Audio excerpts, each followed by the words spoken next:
दोस्तों नमस्कार, स्वागत है आप सभी का दी स्टडी पॉइंट में। मैं हूं आपका मेंटर समीर और ये हमारे एमपी जी की सीरीज़ की सेकंड क्लास है। दोस्तों ये वीडियो है एमपीपीएससी के लिए बहुत इंपॉर्टेंट है, फिर चाहे वो एमपीपीएससी प्रीलिम्स हो या मेंस। इस वीडियो में दी हुई जानकारी आपको एमपीपीएससी के साथ साथ मध्य प्रदेश के जितने भी कॉम्पिटिटिव एग्जाम्स होते हैं, फिर चाहे वो एमपीएसआई हो, पटवारी हो, व्यापम हो, उन सब के लिए बहुत ही उपयोगी साबित होने वाली है।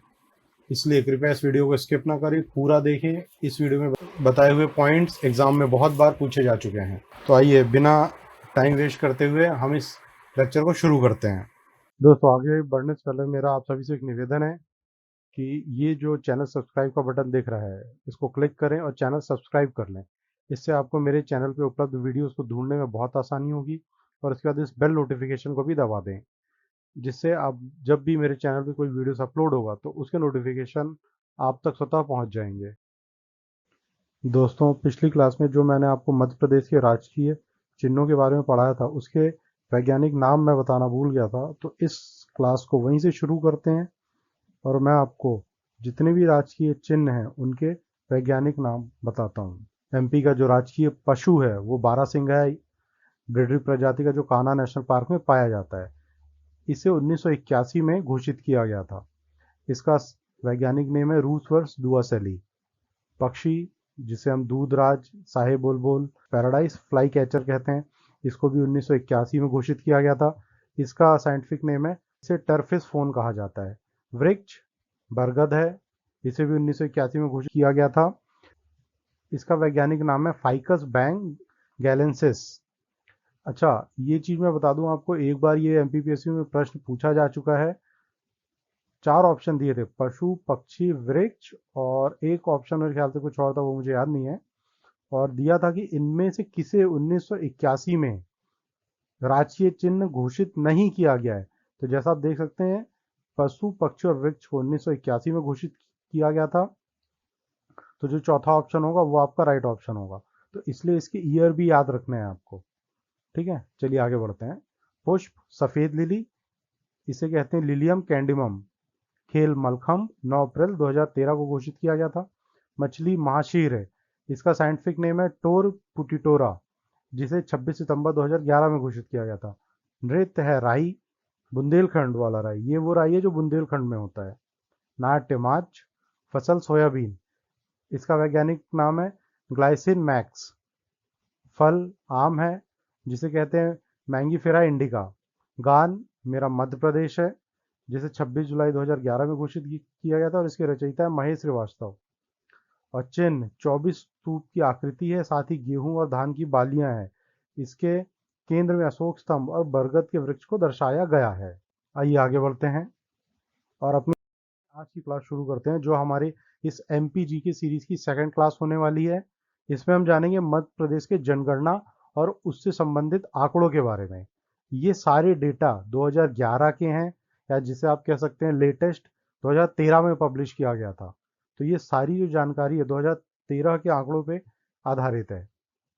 मध्य प्रदेश की कुल जनसंख्या 72626,809, जिसमें से नगरीय जनसंख्या है 27.60, 20069405। ग्रामीण जनसंख्या है 72.40%। और ये चीज मैं आपको बता दूं, एमपीपीएससी में ये प्रश्न एक बार आ चुका है कि नगरीय जनसंख्या मध्य प्रदेश में कितनी है। अनुसूचित जाति 11342320 जनसंख्या का 15.60% है। अनुसूचित जनजाति ये 15316,784 है, परसेंटेज में 21.10% है। पुरुष जनसंख्या 376,12306, ये तकरीबन 51.70% होता है टोटल पॉपुलेशन का। महिला जनसंख्या 350,14,503, ये कंस्टिट्यूट करती हैं तकरीबन 48.30%। आइए देखते हैं जनसंख्या वृद्धि दर। मध्य प्रदेश की जनसंख्या वृद्धि दर 2011 के आंकड़ों के हिसाब से 20.30% थी, जिसमें नगरीय थी 25.7% और ग्रामीण थी 18.4%। लिंगानुपात लिंगानुपात मध्य प्रदेश का 931 है, जिसमें नगरीय 918 है और ग्रामीण 936 है। और जो मध्य प्रदेश की जनसंख्या है, जो कि मैंने आपको बताया 72626,809, ये कुल भारत की जनसंख्या का 6% है। मतलब भारत की जनसंख्या का 6% मध्य प्रदेश में निवास करता है। आइए देखते हैं साक्षरता। पुरुष साक्षरता 78.7% है, महिला साक्षरता 59.2% है। कुल साक्षरता दर मध्य प्रदेश की 69.3% है। मध्य प्रदेश में गांव, ये प्रश्न एक बार पूछा जा चुका है कि मध्य प्रदेश में गांवों की संख्या क्या है, तो ये है 54,903। ये जो डेटा है ये सारे ऑफिशियल डेटा है, मध्य प्रदेश की वेबसाइट्स पे अवेलेबल हैं, आप देख सकते हैं।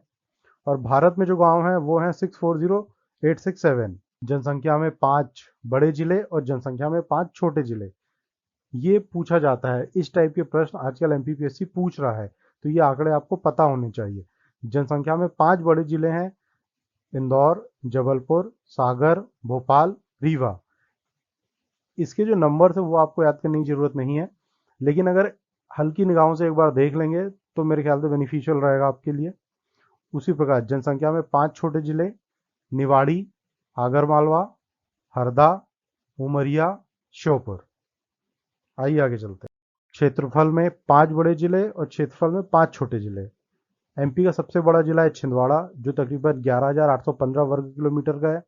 उसके बाद आता है शिवपुरी, फिर आता है सागर, उसके बाद बैतूल और बालाघाट।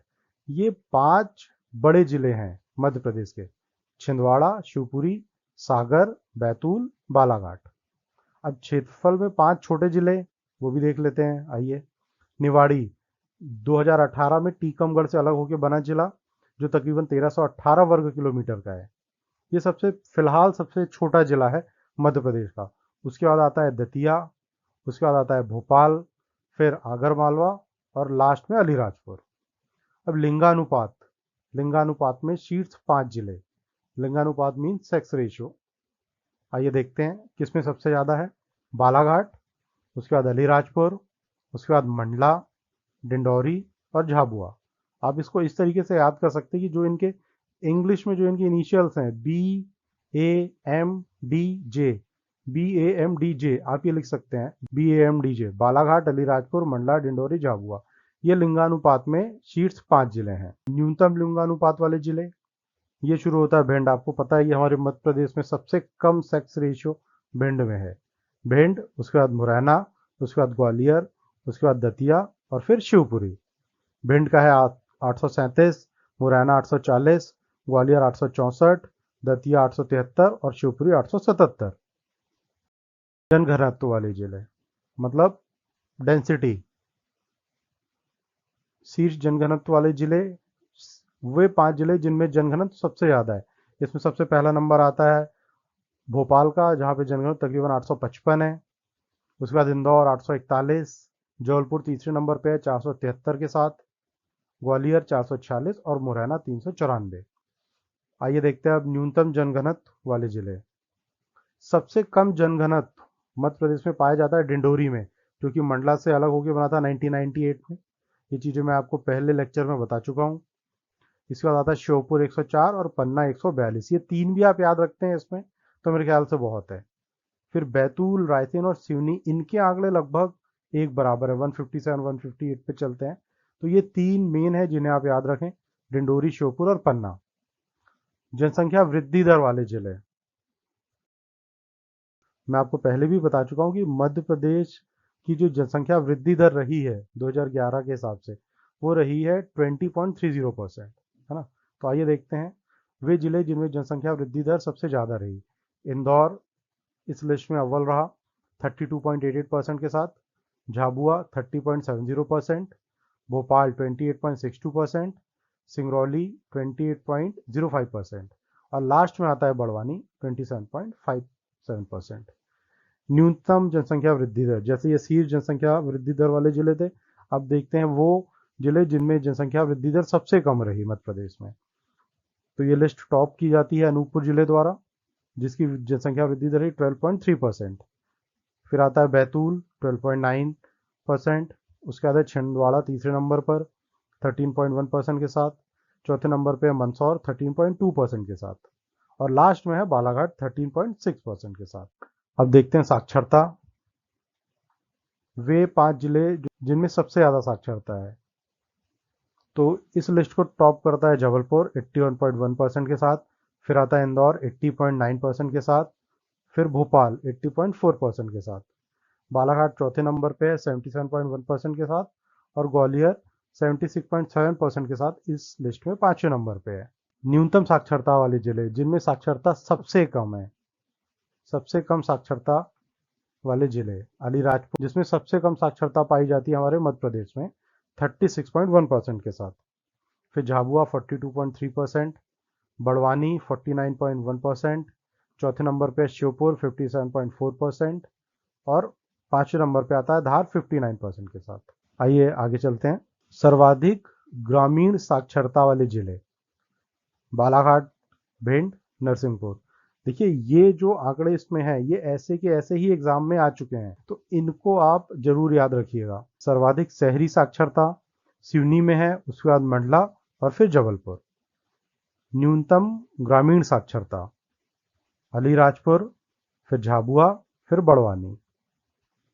न्यूनतम शहरी साक्षरता श्योपुर, टीकमगढ़, सिंगरौली। सर्वाधिक पुरुष साक्षरता इंदौर, उसके बाद जबलपुर, फिर भोपाल। सर्वाधिक महिला साक्षरता इस लिस्ट में भोपाल सबसे पहले नंबर पे है, फिर जबलपुर आता है और फिर इंदौर।